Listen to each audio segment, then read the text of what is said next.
हे नाथ, शिव जी के धनुष को तोड़ने वाला आपका ही कोई सेवक ही होगा। क्या आज्ञा है, मुझसे क्यों नहीं कहते?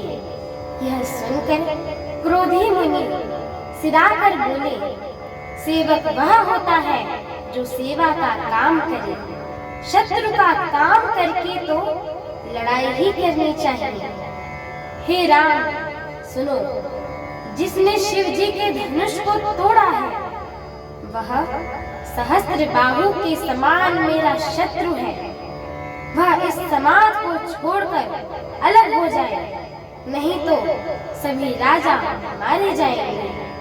मुनि के वचनों को सुनकर लक्ष्मण जी मुस्कुराए और परशुराम जी का अपमान करते हुए बोले कि हे गोसाई, बचपन में हमने बहुत से धनुहियां तोड़ डाली हैं, किंतु आपने ऐसा क्रोध तो कभी नहीं किया। इस धनुष में इतनी ममता किस कारण है?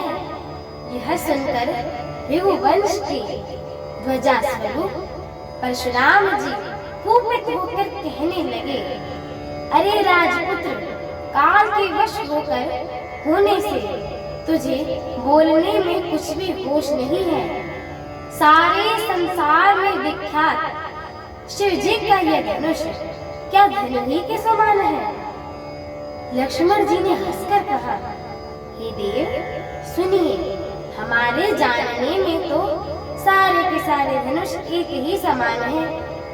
पुराने धनुष को तोड़ने में क्या ही हानि लाभ है?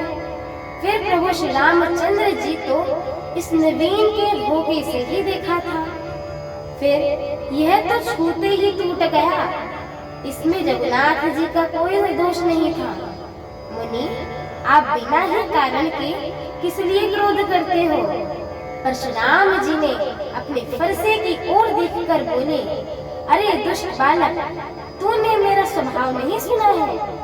मैं तुझे बालक जानकर मारता नहीं हूँ। अरे मूर्ख, क्या तू मुझे मीरा मुनि ही जानता है? मैं बाल ब्रह्मचारी हूँ और अत्यंत क्रोधी हूँ। क्षत्रिय कुल का शत्रु तो विश्व भर में विख्यात है।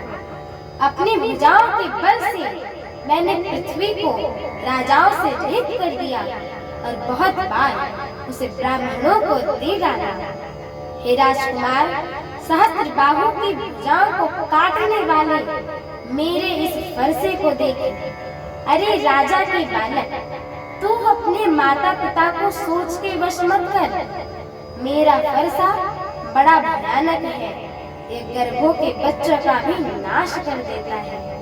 हमारे आगे की श्री राम कथा को सुनने के लिए हमारे चैनल को लाइक, शेयर, सब्सक्राइब एवं कमेंट अवश्य करें। एवं आप सभी हरि भक्तों से हम दोनों बहनों का एक छोटा सा निवेदन है कि कृपया आप सभी हमारे श्री रामचरितमानस जी का यह पाठ पूरा सुना करें, क्योंकि यह जो श्री रामचरितमानस जी है ना, इनकी एक एक चौपाइयाँ, एक एक शब्द एवं एक एक अक्षर महामंत्र के समान होता है।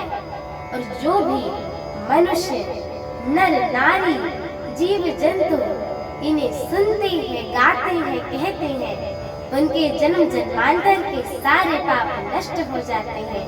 इसीलिए एक बार जोर से बोलिए, श्याम रामचंद्र की जय हो, माता जानकी की जय हो, पवन सुत हनुमान की जय हो, अयोध्या धाम की जय हो, लक्ष्मण